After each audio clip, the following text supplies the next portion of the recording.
subject science, your chapter is coal and petroleum. Now today topic is coal. जो आज का topic है वो है coal.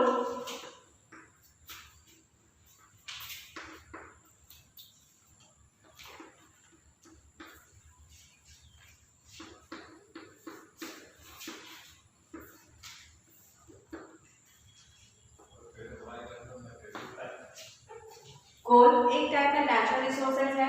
आपने देखा था नेचुरल रिसोर्सेज में कि कोल एक टाइप के नेचुरल रिसोर्सेज है, उनमें एक्सहॉस्टेबल नेचुरल रिसोर्सेज है. इट्स मींस वो लिमिटेड क्वांटिटीज में अर्थ में प्रेजेंट है.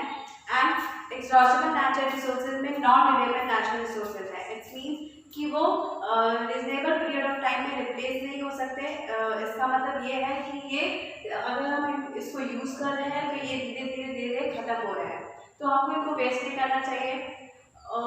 ये जो कोल है वो इम्पॉर्टेंट नेचुरल रिसोर्सेज है, क्योंकि हम इसको सिर्फ हीट के लिए यूज नहीं करते हैं.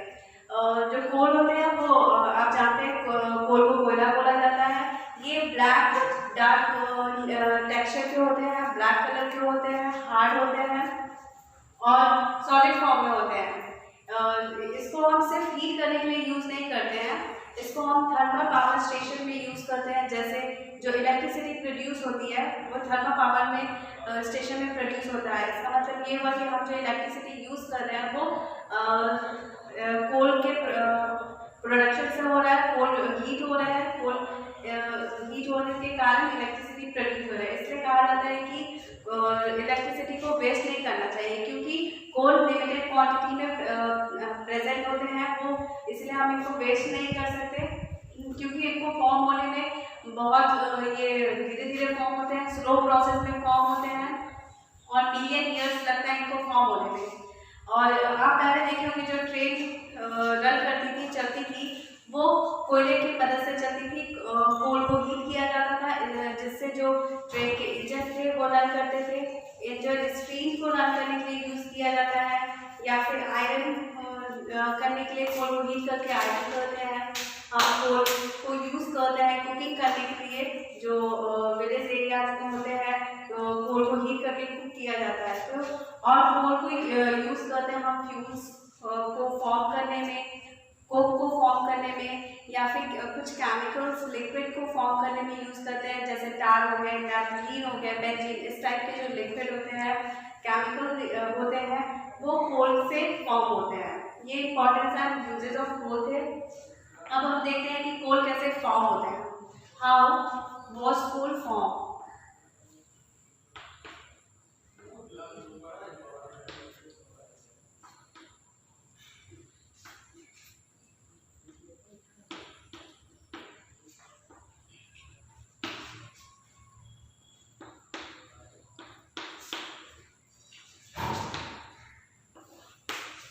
जो डेड प्लांट्स होते हैं, जो प्लांट्स हैं वो डेड होते हैं, जैसे फ्लड हो गए या फिर सुनामी हो गए, इस टाइप कुछ होता है. या फिर जो डेड प्लांट्स फॉर्म डेड होते हैं वो धीरे धीरे डीप इनसाइड द अर्थ जाते हैं, धीरे धीरे अर्थ के नीचे जाते हैं.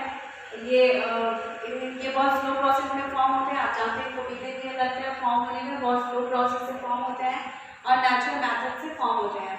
ये धीरे धीरे अर्थ के नीचे जाते हैं, फ्लड होते हैं, जो रिवर्स के क्ले होते हैं, इम्प्यूरिटीज होती है, या फिर सॉइल हो गए, क्ले हो गए, ये सब से जो डेड प्लांट्स होते हैं कवर होते जाते हैं, धीरे धीरे धीरे धीरे नीचे जाते हैं. जैसे टाइम चेंज होता है, इट मीन्स अगर जैसे जैसे टाइम इंक्रीज हो रहा है, चेंज हो रहा है, वैसे वैसे अर्थ के नीचे प्रेशर एंड टेम्परेचर भी चेंज होता है.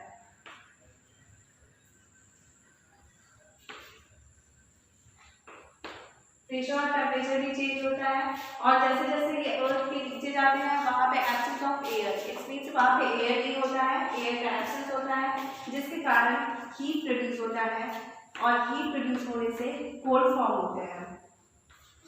जब ये जो प्रोसेस हो रहा है, या फिर जो डेड प्लांट्स होते हैं धीरे धीरे अर्थ के नीचे जाने से इनका टेक्सचर और जो फॉर्म होते हैं वो चेंज होते हैं. जो चेंज हो रहे हैं, जो स्पॉकी एंड टेंस मटेरियल होते हैं, जो डेड प्लांट्स के स्पॉकी एंड टेंस मटेरियल होते हैं, वो जो धीरे धीरे चेंज होते हैं अर्थ के नीचे जाने से, उसको हम पीच बोलते हैं.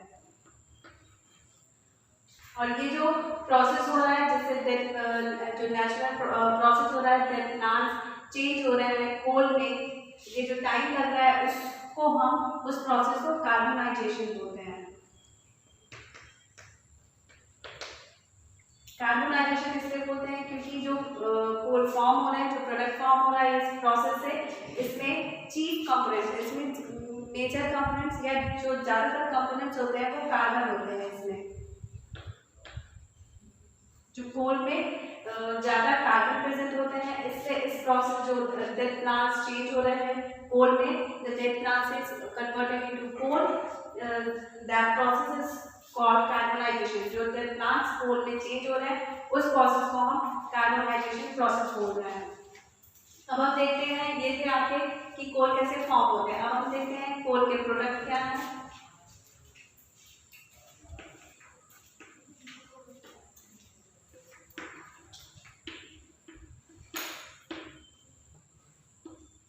ज़्यादातर कोल में कार्बन होते हैं बट उनमें कुछ इम्प्योरिटीज भी प्रेजेंट होते हैं, जैसे सल्फर हो गया, नाइट्रोजन हो गया, फॉस्फोरस हो गया, ये सब कुछ इम्प्योरिटीज कोल में होती है। और ये आपके जो कोल के प्रोडक्ट हैं वो होते हैं Coke,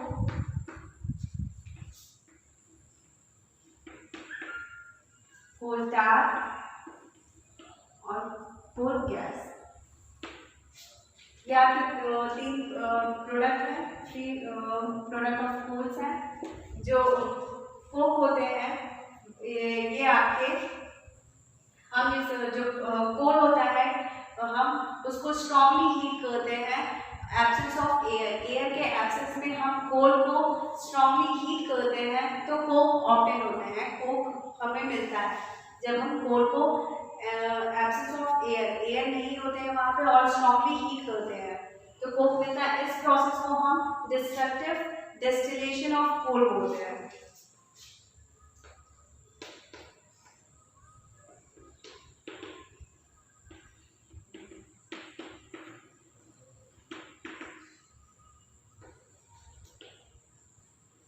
destructive distillation of coal बोलते हैं इस प्रोसेस को।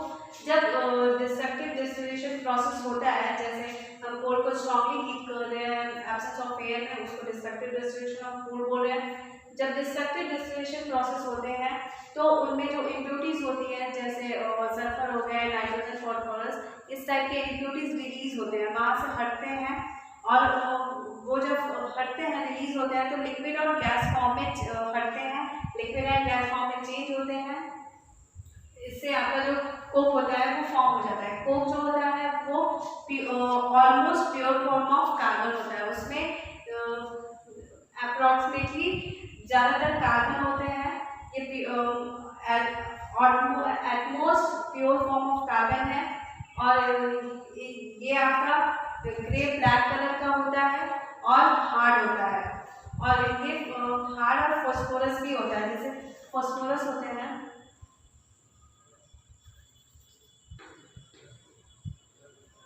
फोरस हम बोलते हैं अगर किसी प्रोडक्ट में अगर स्मॉल होल प्रेजेंट है उसको हम फोरस बोलते हैं। तो ये ग्रे ब्लैक कलर के होते हैं, हार्ड होते हैं और फोरस टाइप के होते हैं।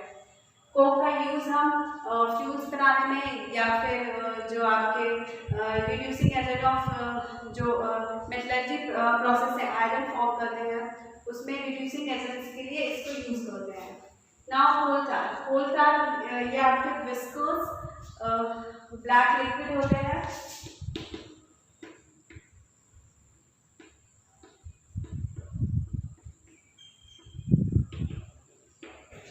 ये विस्कस ब्लैक लिक्विड के होते हैं। विस्कस का मतलब होता है जैसे आप हनी देखते हैं, हनी देख रहे हैं, मधु, वो कैसे किस टाइप के सिरप होते हैं, जैसे उनका बहुत गाढ़े टाइप के सिरप होते हैं, वैसे ही ये कोल टार भी होता है। विस्कस ब्लैक कलर के होते हैं और लिक्विड फॉर्म में होते हैं।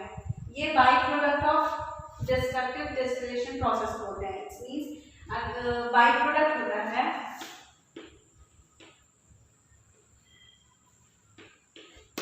इस वर्ड का मीनिंग होता है अगर हम कुछ बना रहे हैं और साथ में कुछ और बन जाते हैं। इट्स मीन्स हम कोक बनाते हैं तो जो इम्प्यूरिटीज होती है वो लिक्विड और गैस फॉर्म में रिलीज होती है।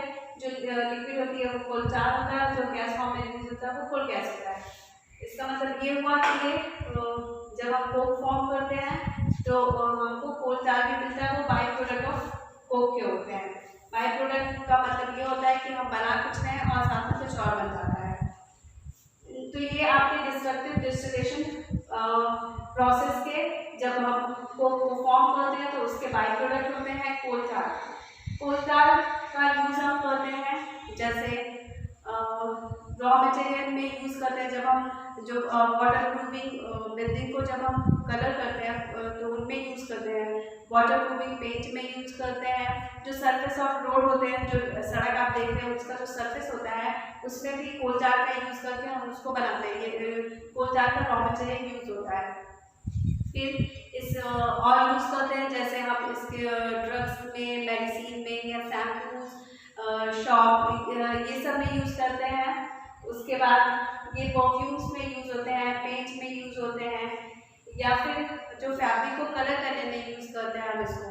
मोस्टली जो कलर होते हैं आप देखते होंगे जब सनलाइट के कांटेक्ट में आते हैं तो फेड हो जाते हैं, हल्के हो जाते हैं, लाइट हो जाता है। बट अगर कोल 4 के यूज से फैब्रिक को कलर कर रहे हैं तो वो फेड नहीं होते।